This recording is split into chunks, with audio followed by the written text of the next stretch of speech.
Hi, I'm Spencer Harte, and this is Heart to Heart. I'm so excited to introduce you to my first ever guest, a very special guest, voice actor Andrew Russell.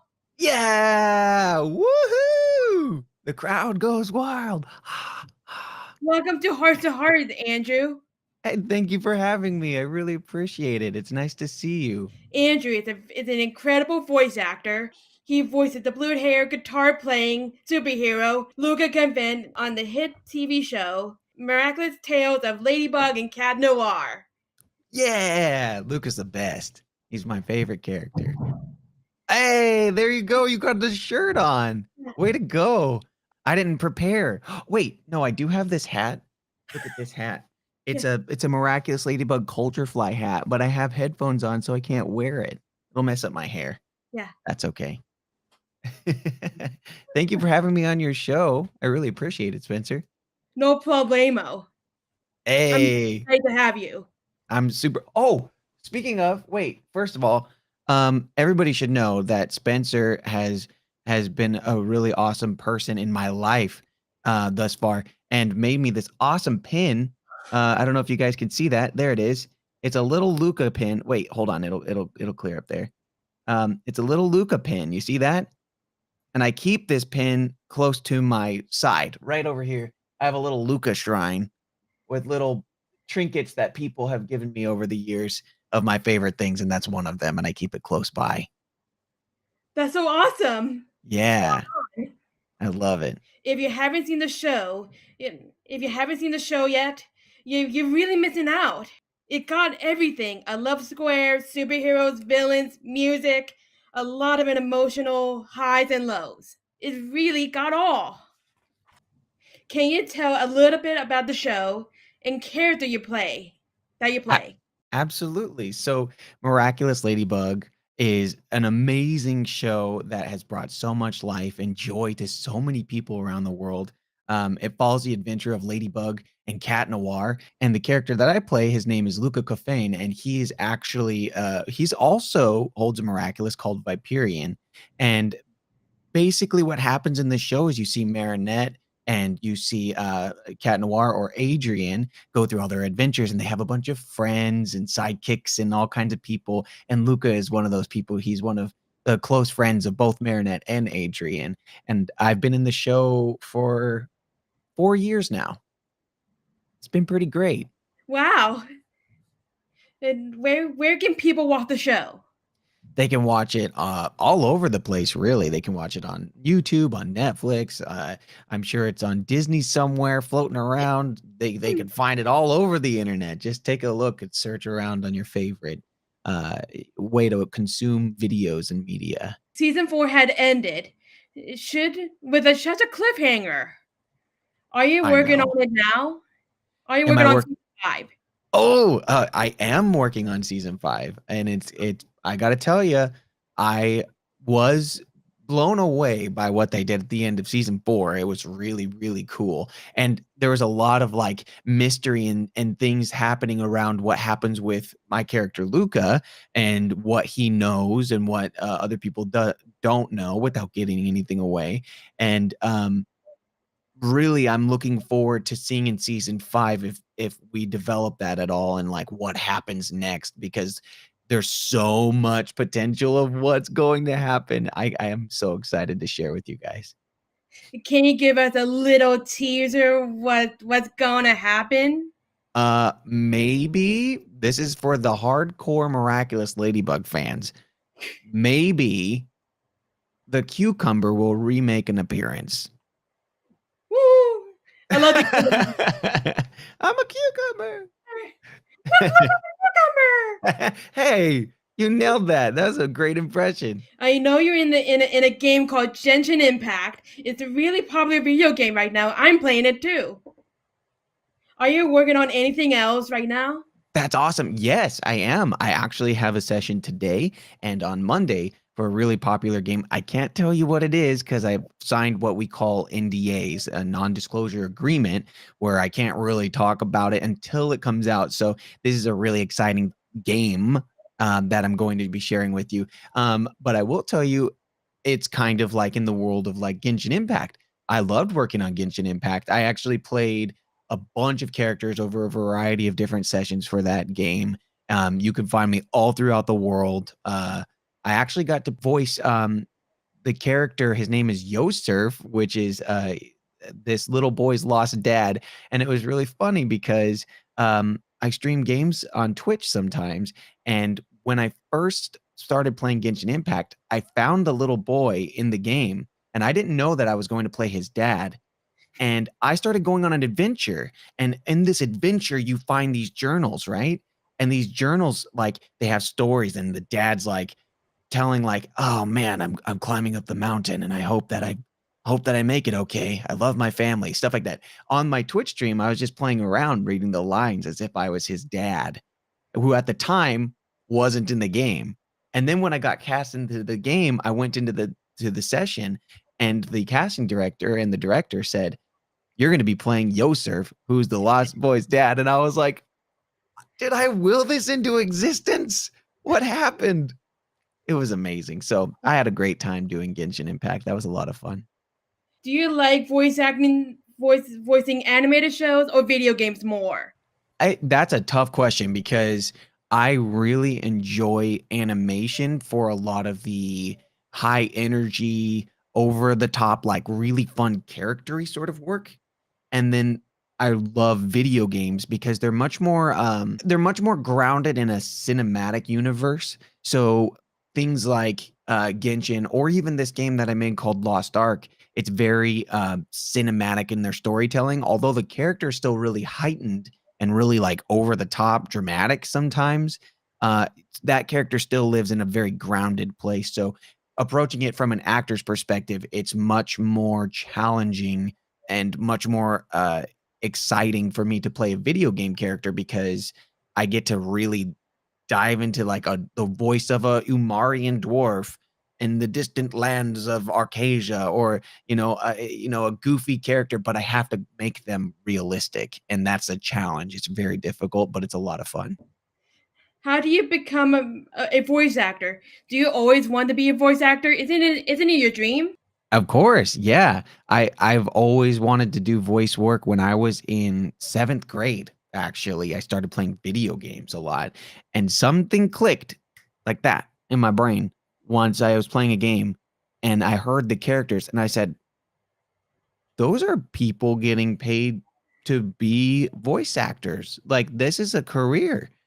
And from that moment forward, I started looking at video games in the perspective of an actor's perspective. I started listening to the way that they're doing things and doing all that stuff. So all my years of doing theater and musical theater was all leading me to try to learn and hone in on my craft and get to the point where I could be a voice actor. And that's where I am now. And I love it. And I think anybody who wants to do it, what they have to do is just start working on things now, start practicing now. And there's no time like the present. There's no better time to look on YouTube. There's all kinds of resources on TikTok and all that stuff. As long as you're really hyper focusing and looking for the content that you want to be looking for, you can learn how to do anything right now. So I say go for it. Now we're gonna play a little game called This or That. It helps our audience to get to know you better. I shout out two things, and you can pick one you'd like the best. Okay? Great. Pizza or burgers? Pizza. Summer or winter? Summer. Sweet or savory?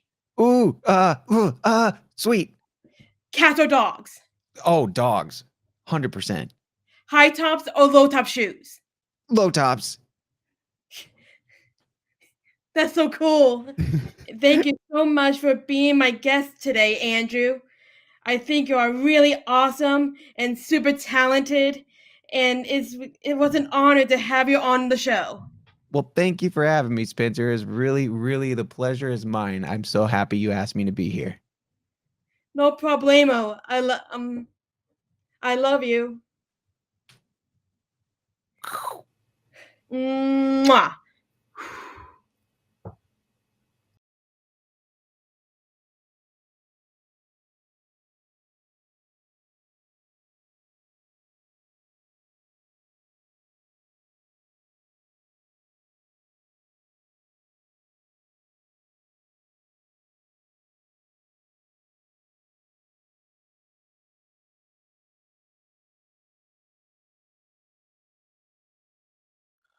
Hi, my name is Chris Tenney. I am an actor and stand-up comic. I've been in dozens of commercials, a few films, and I've performed at a few comedy clubs in Southern California. Oh, and I am also autistic. Now, I love going to professional car shows because, in addition to seeing all the new models before they hit the showroom floor, there's also the concept cars you don't get to see anywhere else. And those are some real nice ones. But I also like going to the amateur ones where they bring their pristine classics or their rat rods or even sometimes their scratch-built customs. But either way, I get to see under their hoods, talk to some of the owners, and I'd like to take you on a little tour of some footage I shot the last time I was there. Okay, here's the first car and one of our regulars, a 1972 Datsun 240Z with a small block Chevy V8 in it. In addition to that, it's also got a little spoiler and funny little stickers like V8 inside or Hybrid 240Z, burns gasoline and rubber. Yeah, that's a good one. Oh, and it's also got a nice little roll cage. And here we have a Corvette. Not much to say about it. This one looks pretty stock, except for maybe the paint job. So we'll move on to the Trans Am next to it. Not much to say about that one, admittedly, but it's also got a very nice interior, and is also one of our regulars. Looks to be a 79 model, I think. Yeah, definitely a 79. And, let's see, Kathy's may or may not be a Dodgers fan, but either way, definitely a nice car. Possibly custom interior, too. And of course, there's some funny little fuzzy dice there. Can't have a classic car without fuzzy dice. And next to that, we have a Ford Fairlane, Crown Victoria. Looks to be a resto mod, judging by the wheels and the steering wheel. So, but it looks absolutely gorgeous. Good old chrome and two-tone paint. Hard to go wrong with that look.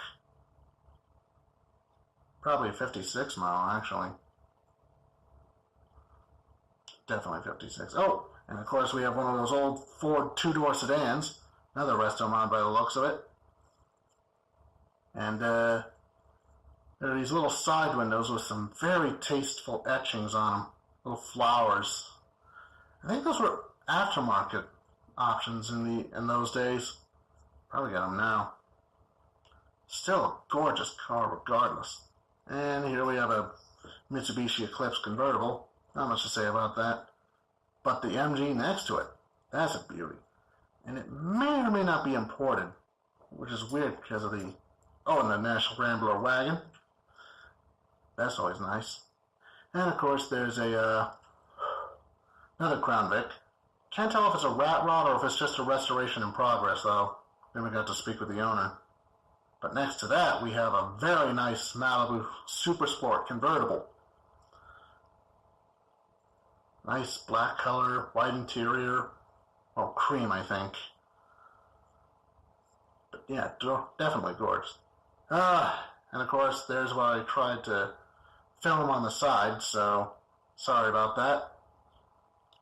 On to the car next to it, we have a Studebaker. Probably a Hawk of some kind, but the hood is kind of throwing me off, so it might be something different entirely. Maybe a different year. I don't know. Definitely a Studebaker, though. I know that. And speaking of Studebaker, we have an Avanti next to it. Avantis were, there's a whole thing about them, but this model was built on a 2005 Ford Mustang chassis. And unfortunately, the company would go into bankruptcy a year later, just like its parent company, Studebaker. Shame, really. Beautiful cars. Oh, and here we have a 1957 Chevrolet Nomad. A station wagon version of the venerable 1957 Bel Air sedan and coupe, and convertible. I don't think many of the Nomads were made in comparison to the Bel Air. Can't remember. I'll have to look it up later. But either way, it looks mostly stock, save for the wheels and steering wheel. I think the engine might be stock too, but heavily modded. Oh, look, there's an aftermarket tachometer. Neat. And of course, fuzzy dice, because, as I mentioned earlier, can't have a classic without fuzzy dice. Oh, yeah, that's definitely a clean engine bay regardless. Oh, and another Nomad. This looks to be a panel wagon version. I'm like, but, yeah, definitely a panel wagon version. Guy's probably a rod, drag racer. Oh, and of course, there's some really nice zoomies coming out the bottom, near the back tires. Absolute beauty. Gorgeous cream color, too. Can't tell if the panel van's a custom thing or not, but whatevs. Oh, and of course, we have a nice hot rod. Real beauty. Nice black. I don't remember much, but I talked with the owner. Real nice guy. Works at the VA, served in Nam. Real fun guy from what I could tell. I can't tell if he built it, can't remember if he built it recently or not, but, oh, there's a very lovely current gen Allenter. It's got that really nice Hellcat logo on the rear quarter. Oh, and of course there's a 1974 AMC AMX Javelin. Or was it AMC AMX Javelin? Either way, this thing still looks as stock as the day it rolled off the assembly line. So yeah, credit where it's due for the owner managing that. And of course it's a real nice car in its own right. And of course next to that, we have ourselves... Oh wow, that was a nice interior. Yeah.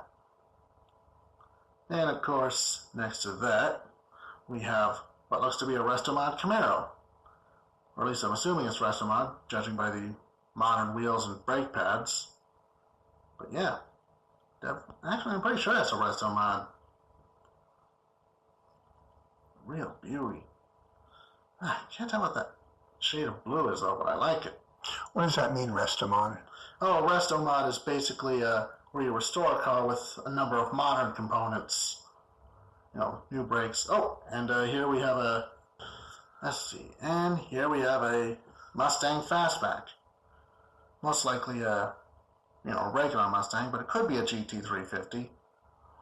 But definitely a beauty either way. Got that nice bullet green, but it's not exactly the bullet Mustang. Not the right wheels. And it's got the Shelby stripes on it. Real beauty. Oh, and speaking of Shelby, it's got one or two stickers regarding him.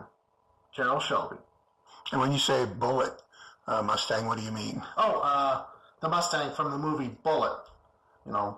That certain green. Oh, there's a T-bucket hot rod. T-buckets are basically built from Model Ts. They're whole replicas now.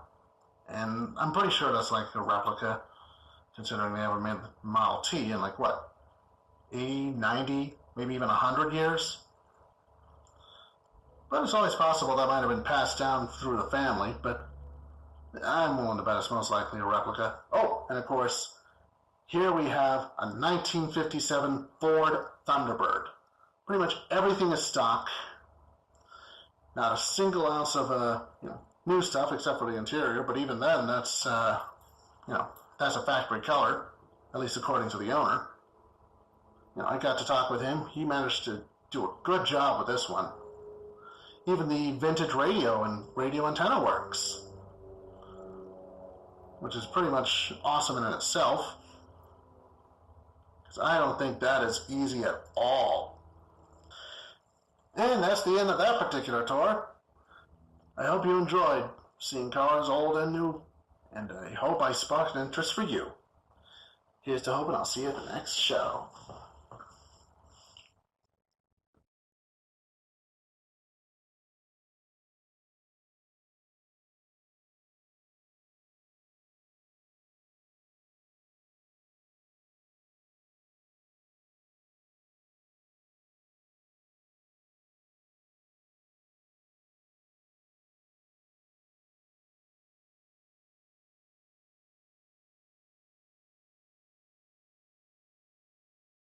A lot of times girls and women on the spectrum hear this. That's, an area that I work in as well. And oftentimes, oh, you can't have autism, you're a girl.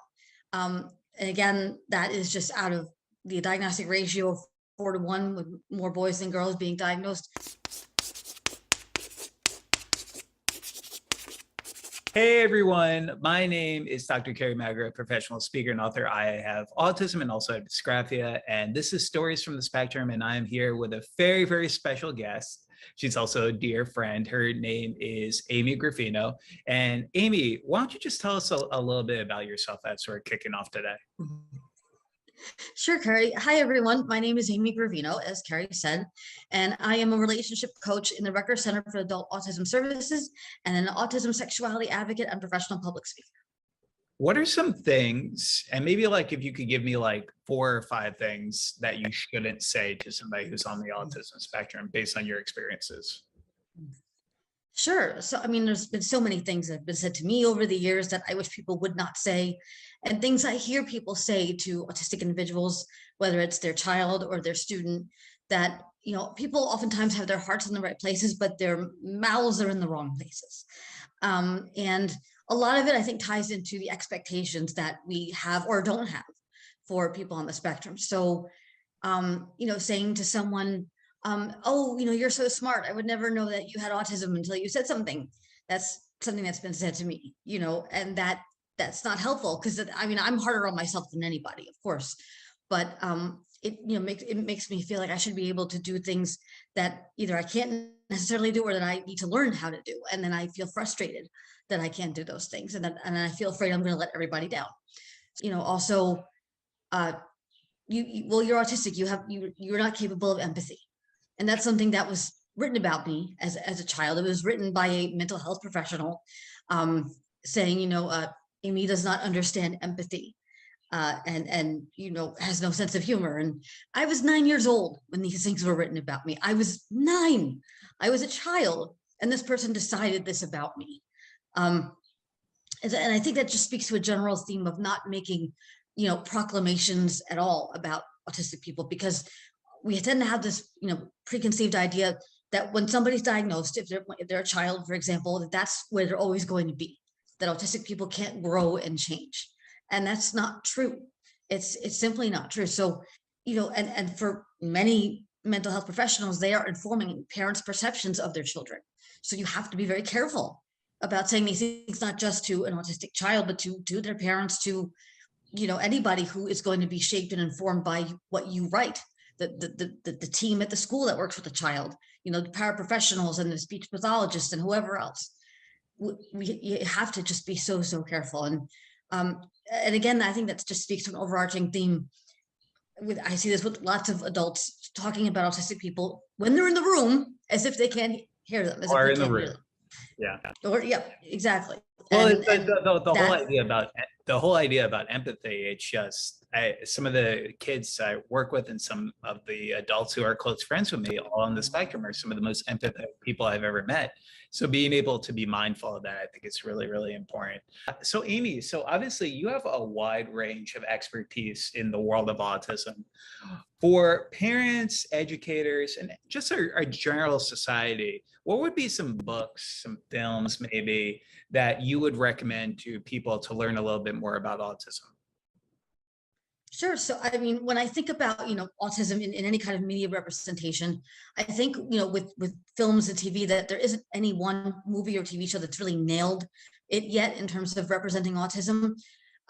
We are starting to see a shift, I think, a little bit in some depictions. We have, as Kerry can tell you, Love on the Spectrum is coming out, the US version. It was originally in Australia. And what I like about that is that it is showing autistic people as they authentically are.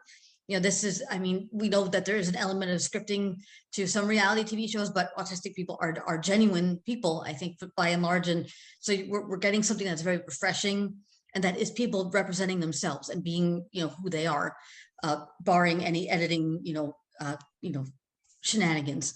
But like The Bachelor. in terms of fictional, yeah, exactly. But in terms of fictional depictions, I don't think I've yet seen one that like totally nails it. there was that show, Everything Is Going to Be All Right. I heard a lot of, right? Is that the one?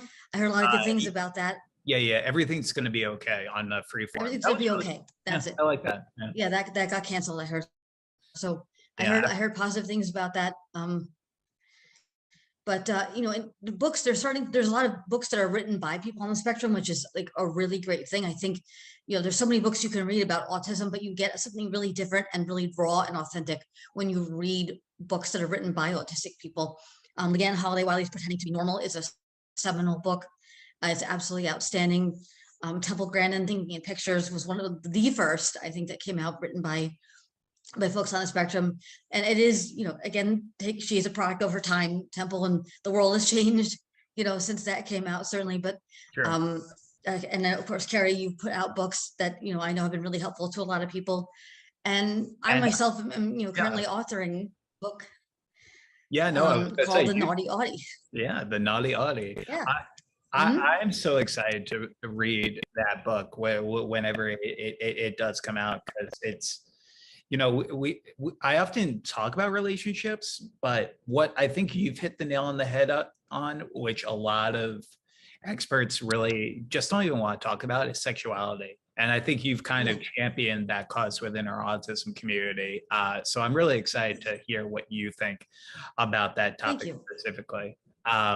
Some great recommendations. Temple Grandin's Thinking in Pictures was kind of one of the first ones I also read when I was 19 and trying to disclose to more people about my autism diagnosis. So obviously we have the Temple Grandins of the world that we can follow. Who are some other autism advocates that you currently follow in the community who either inspire, educate, just all of the above, really? Well, there's a lot of amazing advocates out there, both who are on and off the spectrum. And of course, immediately one that comes to mind is my dear friend, Dr. Peter Gerhardt, who is an amazing man. He is not autistic, but he has been working with autistic adults for over 30 years. And he is like the authority, as far as I'm concerned, on adults on the spectrum. And he's a passionate advocate. And he has, most importantly to me, the reason why I mention him is that he doesn't just work with autistic adults, he is friends with autistic adults. You know, he's not just seeing them as clients or patients or students, they're friends. They're, you know, so he sees us as human beings. And I think that's just so important. It sounds like a basic thing, but it's not. And he's one of my closest friends, consequently. Again, there's just so many amazing people out there. Denny Bowman, who is also in Love on the Spectrum, she's great. I mean, has her own animation company, and she's come so far in the years I've known her. Like, she's just grown up in front of me. She was a little baby, and now she's all like, I know, woman sized and everything.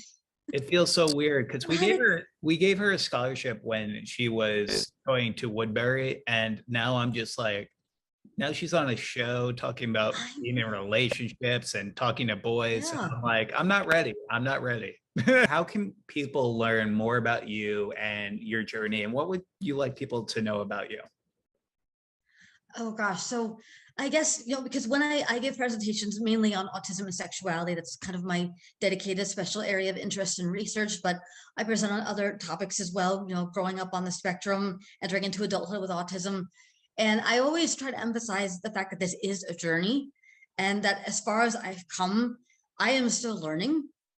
I dislike the word expert very strongly for this reason, because to me, expert is a static word that confers with it an authority that cannot be challenged. So I like the word specialist more, because we're learning so much all the time about sexuality. We're learning so much all the time about autism. So I don't think any one person is a true expert in that authoritative, you know, sense. And so I don't have all the answers, and I want people to know that no one person does have all the answers. Right. And so that the most powerful thing that I can say to any client I work with or anything is, I don't know. I don't know the answer to that, but let's find out together. Right. That's what it's all about. It's about growing and learning together, and all of us being on a journey in this way. I love that. And to help those who are walking the path I was once on. So, yeah. Well, And it's also very humbling when you can say, like, I don't know all the answers, and you don't pretend to know all the answers, because I know many experts in the community who really think of themselves in that way. And, oh yeah, it's not doing justice for the community. And we like to No. talk about autism and authenticity a lot. Let's just make sure that we're trying to do that.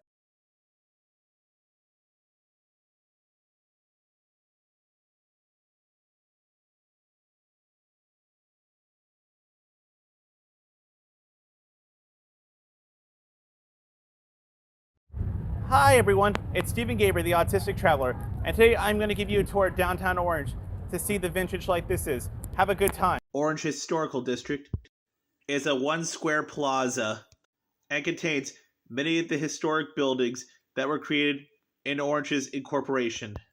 Orange is a vibrant commercial district that contains the original bank and oldest operation soda fountain. This historic district was placed on the National Register of Historic Districts in 1997 and is the largest National Register historical district in California. The city of Orange was incorporated in April 6, 1888 during the city reform area of urban planning. Orange dates back to 1869 when lawyers Andrew Chapman and Alfred Glassell accepted the land from Rancho Santiago de Santa Ana as legal fees. In the summer of 1871, Captain William Glassell drove a survey and called it Richland. Following this event, the Old Town District was found in this plaza. This town was originally called Richland and was changed to Orange in 1873. When they applied for a post office in the town, but discovered there was a town called Richland in Northern California. Legend has it that this town was named after during a poker game, but it was really based on promotional value. Oranges and other semi-crops were found in this town, which is probably why it got the name Orange. And they also were considering splitting this part into a separate part of Orange County, into two counties. Let me tell you why I'm visiting the antique shop so much, because it was my favorite highlight of the day. And I love seeing Robin Williams as the genie. You should buy that.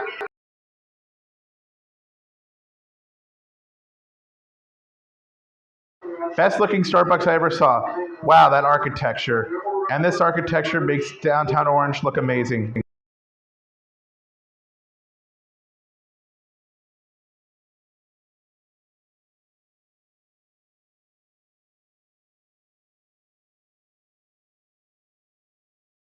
Welcome to downtown Orange.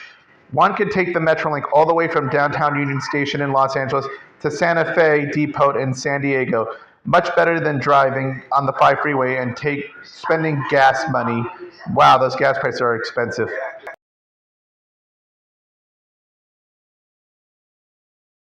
Wow, look at these antique cars. They're very nice old looking cars.